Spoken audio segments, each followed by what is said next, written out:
गेल्या 40 वर्षात अविरतपणाने दादांनी केलेली महाराष्ट्राची सेवा, सर्वांना सोबत घेत त्यांनी ज्या पद्धतीने विकास करण्याचा प्रयत्न केला, कधी दुजाभाव केला नाही, अशा लोकत्व नेतृत्वाचं ज्यावेळेला अकाली निधन होतं त्यावेळेला जी पोटनिवडणूक होती आहे त्यावेळेला त्यांच्या सुविधा पत्नी बहिणी उभ्या राहत आहेत, ती निवडणूक बिनविरोध व्हावी अशीच मी विनंती सर्वच राजकीय पक्षांना त्या निमित्ताने करतो आहे.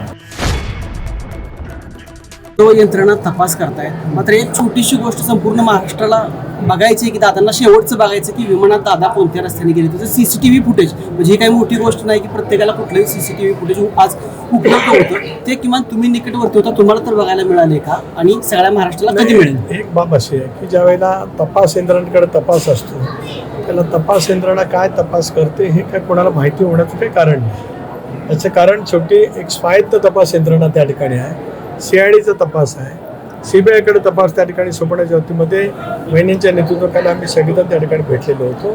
शेवटी देवगिरीपासून 8 क्रमांक गेटपर्यंत जाण्याचा रस्ता वर्षानुवर्षाचा आहे, वेगळा रस्ता असेल तर ते त्या तपासामध्ये येईलच. कारण आम्ही सातत्याने हीच मागणी केली की अपघाताच्या नंतर ज्याने या संदर्भामध्ये जे काही आरोप केले असतील किंवा काही पुरावा दिला असेल किंवा काही शंका उपस्थित केली असेल, या सगळ्या तपास यंत्रणांनी ज्या शंका उपस्थित केल्या त्याच्यासह तपास पूर्णपणाने करावा आणि ते तपासांतील सत्य एक प्राथमिक अहवाल आला त्याच्यावरती आम्ही समाधान नाही आहोत. पक्षाच्या वतीने मी आमदार सांगितलंच, पण लवकरात लवकर हा अंतिम अहवाल त्या ठिकाणी यावा. या अंतिम अहवालाची प्रतीक्षा किंवा बारामतीकर किंवा राज्यकर्ते असं नव्हे, मी देशाच्या संसदेत जातो त्यावेळेला दादासारख्या लोकत्व नेतृत्वाची आठवण काश्मीरपासून कन्याकुमारीपर्यंत झालेल्या वेगवेगळ्या राज्यांतील खासदारांच्या मनामध्ये सुद्धा आहे. ते सत्य लवकर बाहेर नवीन महिला आयोगाच्या अध्यक्षा म्हणून नवीन कुणाला जबाबदारी मिळेल? मुद्दे मांडले होते अजितदादांच्या अपघाताबाबत रोहित पवारांनी जे मुद्दे मांडले होते त्याच्यामध्ये बहुतांश मुद्द्यांना माझं समर्थन आहे असं पार्थ पवारांचं म्हणणं आहे. रोहित असं पार्थ पवार म्हणतात आपला त्याला पाठिंबा आहे. असं आहे की पार्थ जी काय भूमिका मांडली मी ऐकलेली नाही, पण शेवटी मी वारंवार सतत म्हणत आलो की रोहित पवार सुद्धा ज्या काही शंका उपस्थित करत असतील त्याच्यासह तपास व्हावा अशी स्वच्छपणाची भूमिका राष्ट्रवादी काँग्रेस पक्षाची, दादांचा 40 वर्षाचा निकटचा सहकारी म्हणून माझे आहेच. आणि महाराष्ट्राने पाहिलं आहे की माझ्या दादांचे किती जिव्हाळ्याचे आपुलकीचे राजकीय क्षेत्राखेरीज संबंध राहिलेले आहेत. स्वाभाविकपणाने माझ्यासारख्याच्या मनामध्ये ज्या वेदना आहेत, जे दुःख आहे ते माझं मी झेलतो आहे. मी सर्वस्व गमावलेलं आहे, त्यामुळे ज्या भावना प्रत्येकजण व्यक्त करतात त्याच्याशी आम्ही सहमत आहोत. तपास यंत्रणांनी या सर्वच गोष्टीचा सखोलपणाने तपास करावा अशी आमची सर्वांची 48 वर्ष अव्याहतपणाने कुटुंबियासमेत महाराष्ट्राची कुलस्वामिनी आई तुळजा भवानी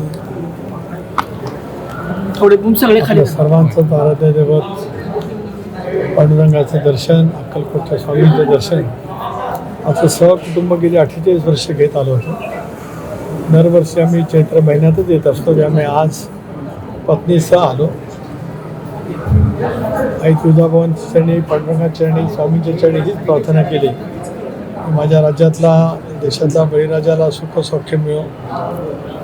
जगामध्ये चालू असलेलं युद्धाचं सावट हे एका बाजूला आहे, त्याचबरोबर की वातावरणीय बदलामुळे अवकाळी पावसाच्यामुळे सुद्धा रब्बी पिकाचं फळझाडांचं प्रचंड प्रमाणात नुकसान होत आहे.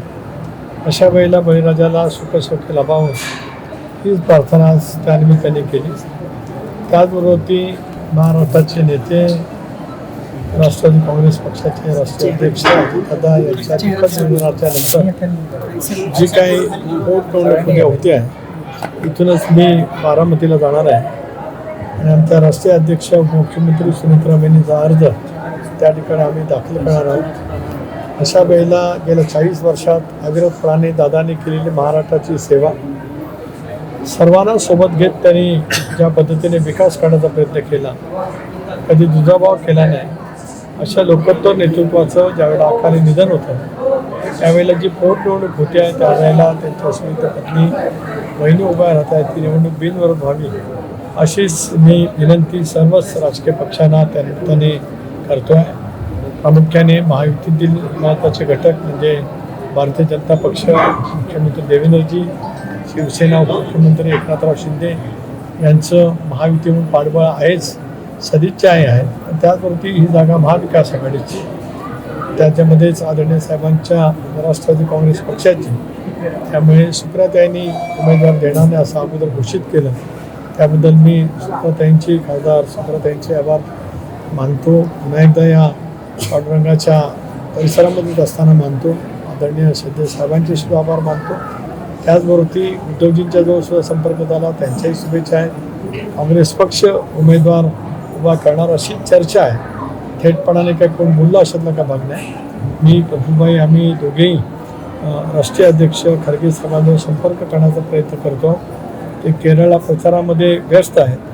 संध्याकाळपर्यंत त्यांचाही संपर्क त्या ठिकाणी होईल आणि विविध राजकीय पक्षांचे जे नेते आहेत त्या सर्वांनाच राष्ट्रवादीचा प्रदेशाध्यक्ष माझी विनंती आहे की ही निवडणूक बिनविरोध होण्यासाठी महाराष्ट्राची परंपरा, दादांचं योगदान आणि दुर्दैवरित्या आलेली पोटनिवडणूक याला राजकीय कुठे बळ न लागता निकोपपणाने महाराष्ट्राच्या संस्कृतीचं जतन करण्यासाठी पाठबळ मिळावं अशी माझी प्रामाणिकपणाची इच्छा आहे. मागील काही दिवसापासून राहुल गांधीचे विरोधी पक्ष नेते आहेत. भाजप नाराज होईल म्हणून भेटणार नाही अशी चर्चा. राहुल गांधींना भेट घेणार आहे का? एक असं आहे की कुठल्याही पक्षाचा राष्ट्रीय अध्यक्ष हे नेहमी धोरणात्मक निर्णय घेत असतात. राहुल गांधीला भेटण्यामध्ये त्याच्यात काय वेगळं वावगं असण्याचं काही कारण नाही. परंतु पक्षाचे अध्यक्ष जर काही खरगे जे असतील तर काँग्रेसच्या इंडियन नॅशनल काँग्रेसच्या कथेनुसार अध्यक्ष त्या ठिकाणी निर्णय घेतात. आवश्यकता लागली तर राहुल गांधींची सुद्धा भेट घेण्यामध्ये आम्हाला काही गैर वाटण्याचं काही कारण नाही. पत्रव्यवहारावरनं संदिग्ध दिसते की पत्रव्यवहार झालेत आपल्या अंतर्गत. हा अंतर्गतचा विषय आहे. त्यामुळे आज आमच्या सर्वांचं लक्ष, जसं अर्जुनाचं लक्ष डोळ्यावरती होतं तसं आमच्या सर्वांचं लक्ष बारामतीची पोटनिवडणूक या संदर्भातला जे काय विचार असतील, जे काय असेल योग्य वेळेला मी सगळेजण पक्ष एकसंघ आहे, एकसंघपणाने वाटचाल त्या ठिकाणी करणार आहे. आज मी पांडुरंगाच्या परिसरात आलेला असल्यामुळे इतर कुठल्याही प्रश्नाला उत्तर देणार नाही. मी पुढच्या आठवड्यात पत्रकार परिषद घेणार आहे. त्यावेळेला योग्य तो संवाद, जे जे काही महाराष्ट्रामध्ये घटना झाल्या असतील, जे जे काही बाबी उपस्थित झाले असतील त्याच्याबद्दलची परखडपणाची मतं राष्ट्रवादी काँग्रेस पक्षाचा अध्यक्ष म्हणून त्या ठिकाणी दादांना जाऊन 3 महिने झाले. आंध्र प्रदेशच्या राजधानीच्या निमित्ताने एक विधेयक केंद्र संसदेमध्ये आलेलं आहे. संजय राऊत म्हणतात की अशाच पद्धतीने विधेयक आणून मुंबईबाबत सुद्धा काही अघटित केलं जाऊ शकतं. एक असं आहे की मुंबई ही महाराष्ट्राची राजधानी आहे, देशाची आर्थिक राजधानी आहेच. पण महाराष्ट्राच्या राजधानीचं आढळ मुंबईचं स्थान कधी कोणी हिरावून घेऊ शकत नाही. पण अनेक वेळेला राजकीय असं काहीतरी संभ्रमाची अवस्था निर्माण करणं, अलीकडच्या कालावधीमध्ये संजय राऊत साहेब त्यांची तब्येत ठीक नाही. मी पांडुरंगाच्या चरणी प्रार्थना करतो की राऊत साहेबांच्या तब्येतीला लवकर आराम पडो. पण ही अशी वक्तव्य करत त्याच्यातून वेगळा एक वातावरण निर्माण करण्याचा ते प्रयत्न करत असतात. शेवटी आंध्र प्रदेशचे मुख्यमंत्री, तेलंगणाचे मुख्यमंत्री, कारण आंध्र प्रदेशचं ज्याला विभाजन झालं त्यावेळेला त्या संदर्भातले काही निर्णय झाले असतील. पण पुन्हा त्या संदर्भातला ज्यावेळेला विधेयक येतं त्यावेळेला त्या राज्याच्या संमतीने आलं असेल असं मला वाटतं.